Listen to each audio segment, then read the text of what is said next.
My name is Luis Vega. I'm a teacher of Ashtanga Yoga. And this is my philosophy behind my teaching.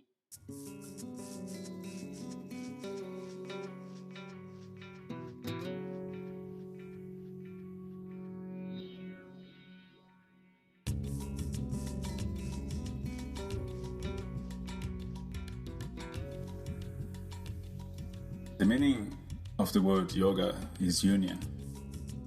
Union between our physical world and our spiritual world. Yoga was originally created as a meditation tool, something for our mind, our soul, and our body. The practice of Ashtanga Vinyasa Yoga was discovered in 1900, and when it came to Europe and America in the 70s and 80s, students started to question why the series was so methodical and why you should follow in that particular order. And they start changing the series. There are many reasons why students change the series. One of them is that they don't know why they shouldn't change. But more often, practitioners avoid asanas that are either too easy or too challenging, or they find the practice too repetitive. If you change the series, then it becomes something different from Ashtanga. So you have to change the name of the practice. Nowadays, there are many types of dynamic yoga which are based on Ashtanga Vinyasa Yoga. The main difference between them and Ashtanga is that there is not a memorized sequence anymore. And without this, there is no emphasis on the meditation side of the practice. It turns to asana practice. In my opinion, some of these modern dynamic styles of yoga have lost their connection to the meditation and the spiritual side of the practice by placing too much emphasis on the asana, physical part, which is just one of the 8 limbs of yoga. The biggest challenge in the practice of yoga is to be present. And if you are present, even if you do the same thing 10 times, every time should feel unique, so there is never repetition. Practicing yoga as a meditation rather than a physical exercise allows you to become present in the moment. There are a number of things which, when they are combined, will make the experience meditative. The first thing, a sequence of asanas that you can learn to memorize, so there is no concern about what posture comes next, as it will come naturally. Then a breath which connects every single movement, every single moment into that sequence in a precise kind of way. And then the drishti, which is the focus point, literally the point of your gaze. And finally bandhas, the energy locks, which should be engaged throughout the practice. When you bring all those 4 elements together, you're practicing a meditative yoga. And you'll find it takes you to a different place. Within the philosophy of yoga, there's a relation to the cycle of life, death, and rebirth.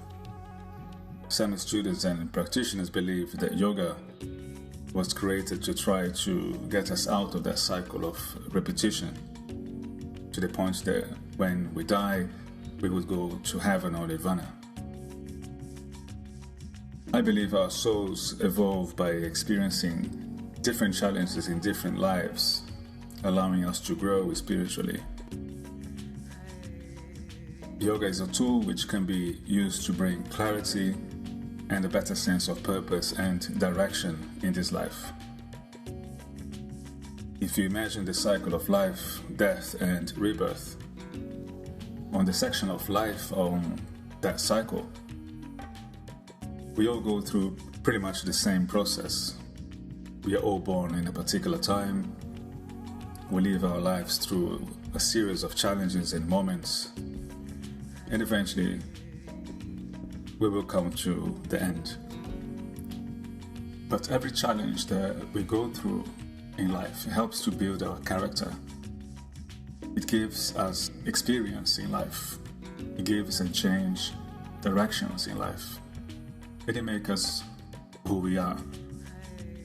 And if you look back in our past, especially the difficult moments we have been through in life, you see that there were consequences to those moments.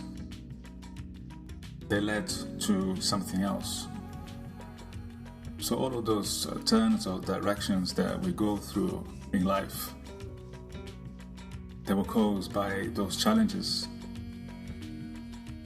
These are all part of our path towards our destiny. So eventually, if you understand that a challenge is something that is necessary for our development as human beings, a challenge will lose its negativity, and you learn how to embrace a challenge for what it is, and you learn how to see beyond the challenge. Sometimes the outcome of a challenge is not necessarily what we want, but is exactly what we need. And time always tells. Thanks to your past, you find yourself where you are now. I believe that the practice of Ashtanga Yoga is a reflection of life. If you look at the first asana of the series, Tadasana, it represents you being born or appearing in the planet. The next few asanas after that represents the next few challenges you had in your life. As you get older, it gets more intense. And at the very end, Shavasana, which translates to the corpse pose, represents the end of life. If you can interpret the practice in this way, Ashtanga Yoga will teach you how to flow during each of those challenges without allowing you to pick what you like or avoiding the ones you don't like. It teaches you how to be present, how to practice with intention, and how to be happy with what you can do, regardless of you losing your balance and falling, or being able to bind in a particular asana. Because Ashtanga Yoga is not about that. Ashtanga Yoga is about how you approach your practice with intention, acceptance, presence, and love.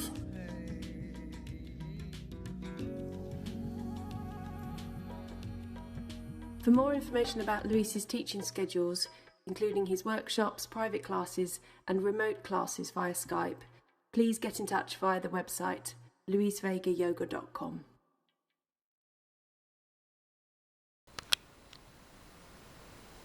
Намасте, меня зовут Наталья, и я здесь для того, чтобы показать вам несколько простых упражнений из йоги, пилатеса, аэробики, гимнастики, снежные стили, которые изменили мою жизнь к лучшему, возможно, помогут вам. Итак, я бы хотела призвать вас каждое утро или попробовать каждое утро делать хоть что-то для своего здоровья, для своего собственного тела. Дело в том, что не каждый из нас может купить абонемент в дорогой фитнес-клуб, который, как нам кажется, поможет нам ежедневно практиковать. На самом деле практика показывает, что нет.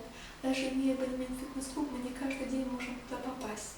А вот то, что мы можем сделать, это хотя бы 5-10, а лучше 15-20 минут из своего времени дневного и посвятить это время себе.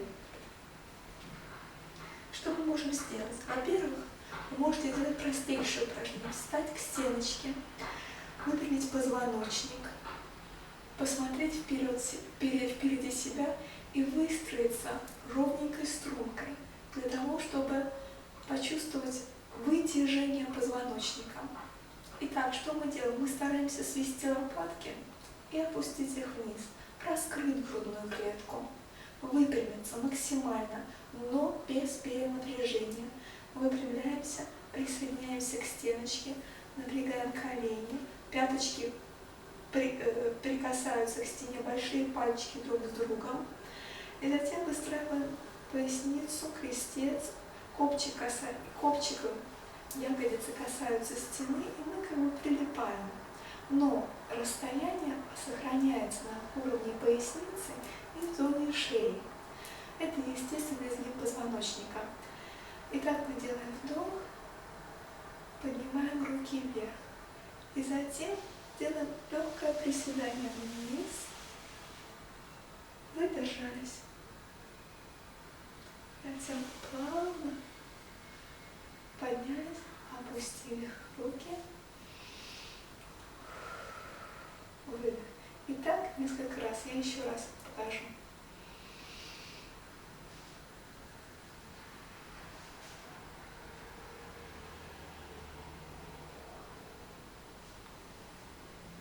Вот такое упражнение. И еще хочу показать вам одно упражнение, также из йоги, которое осваивается на протяжении нескольких месяцев первоначально. Да, дело в том, что чтобы его освоить полностью, уходит иногда полугода. Но я покажу вам один секрет, который поможет вам усовершенствовать свою практику. Речь пойдет о позе треугольника. Итак, для того, чтобы ее выполнить, я отойду чуть вот сюда.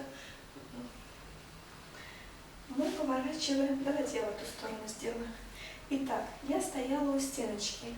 Дело в том, что когда мы выполняем это упражнение в зале с тренером, нам всегда говорят, визуализируйте стену позади вас. Что такое поза треугольника? Это поза перпендикулярно полу, параллельно стене, которая сзади вас. Я отшагиваю где-то 180 сантиметров. Где-то, ну вот, 180 или 120, я могу путать.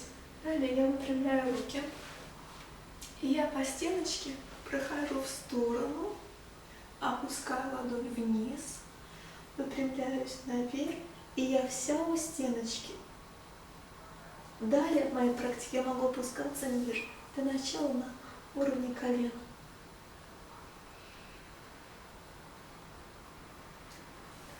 Возвращаюсь.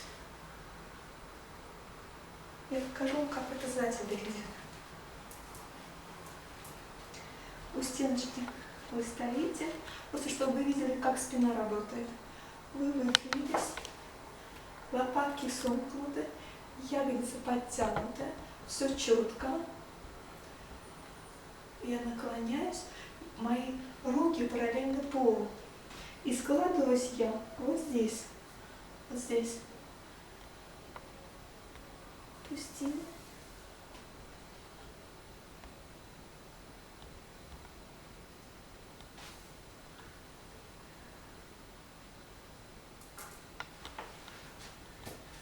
Вот такие два простых упражнения. Конечно, потом вы делаете и на другую сторону. Точно так же. Это было начало. Спасибо за внимание. Всего самого доброго.